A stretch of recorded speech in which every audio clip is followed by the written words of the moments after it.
आदरणीय मेरे प्रिय दोस्तों और भक्तों, आदर्श संतों की श्रृंखला में आज महात्मा तैलंग स्वामी के बारे में आपके समक्ष यह वृतांत रख रहा हूँ। दोस्तों, महात्मा तैलंग स्वामी कौन थे और वो किस लिए जाने जाते हैं, यह वृतांत ज़्यादा से ज़्यादा 7-8 मिनट का होने वाला है। अतः आपसे विनती है कि बने रहिए, इस वृतांत के अंत तक आपको पता चल पाएगा कि महात्मा तैलंग स्वामी कौन थे। तो दोस्तों, आइए बिना समय गवाए इस वृत्तांत को शुरू करते हैं। दोस्तों, महात्मा तैलंग स्वामी दक्षिण भारत के विजयाना ग्राम में संवत 1664 के पौष माघ में एक संपन्न ब्राह्मण परिवार में शिवराम जी का जन्म हुआ। यही आगे चलकर श्री तैलंग स्वामी के नाम से प्रख्यात हुए। कहने का मतलब ये है कि महात्मा तैलंग स्वामी का ये बाद का नाम है। इनका पैदाइशी नाम था शिवराम। दोस्तों, बहुत बड़ी अवस्था में शिवराम जी के थोड़ी सी अवस्था में ही शिवराम जी के पिता का देहांत हो गया। माता ने ही उनका पालन पोषण किया। धार्मिक माता की शिक्षा ने इनमें आध्यात्मिक प्रवृत्ति का बीज डाला और उसे आगे बढ़ाया। शिवराम में बचपन में ही वैराग्य और आध्यात्म की ओर तीव्र रुचि उत्पन्न हो गई थी। 48 वर्ष की आयु में इनकी माता का भी देहांत हो गया।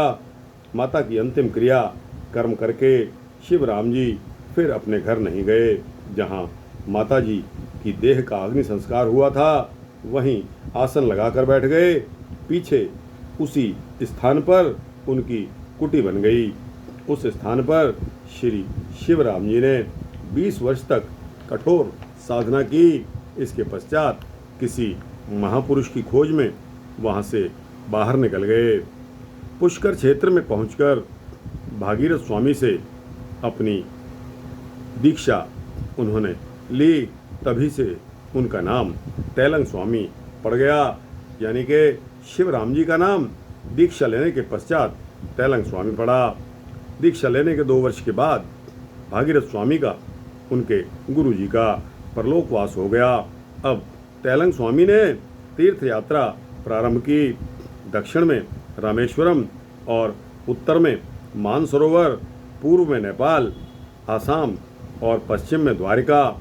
इस प्रकार पूरे भारत के तीर्थों की यात्रा करते हुए अंत में आप काशी में जाकर रहने लगे। श्री तैलंग स्वामी सदा दिगंबर रहते थे, यानी कि नग्न रहते थे। सर्दी, गर्मी और बरसात सभी में वे नग्न ही रहते थे। उनके ऊपर सर्दी गर्मी का कोई प्रभाव नहीं पड़ता था। वे त्रिकालज्ञ महापुरुष थे। अपने पास आने वालों के प्रश्नों का उत्तर प्रायः उनके बिना कुछ पूछे कहे ही दे दिया करते थे। एक बार मनुष्यों से भरी एक नाव गंगा जी में डूब गई। श्री तैलंग स्वामी ने उसे मनुष्यों के साथ अपनी शक्ति से जल से ऊपर निकाल लिया। नंगे रहने के कारण इन्हें एक अंग्रेज ऑफिसर ने हवालात में बंद कर दिया। हवालात का ताला तो बंद ही रहा, किंतु स्वामी जी बाहर टहलते उनको दिखाई पड़े। इस प्रकार के और भी बहुत से कौतुक चमत्कार इनके विषय में कहे जाते हैं। दोस्तों, अंत में पौष शुक्ला 11 संवत 1944 को 280 वर्ष की अवस्था में आप ब्रह्मकालीन हुए। इनके आदेश के अनुसार इनका देह बॉक्स में बंद करके गंगा जी में छोड़ दिया गया।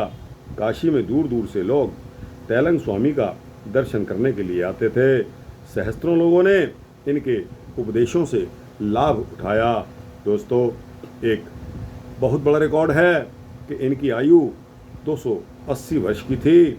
दोस्तों, आज के युग में, आज के समय में 80 वर्ष भी कंप्लीट करना मुश्किल हो जाता है।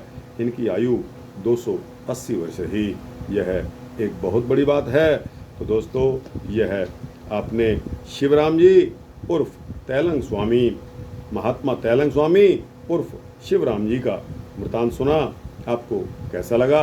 अच्छा लगा हो तो इसको लाइक और शेयर करते हुए अपने दोस्तों, भक्तों, मित्रों, जिज्ञासुओं तक पहुंचाना। कमेंट सेक्शन में अपनी राय भी अवश्य देना।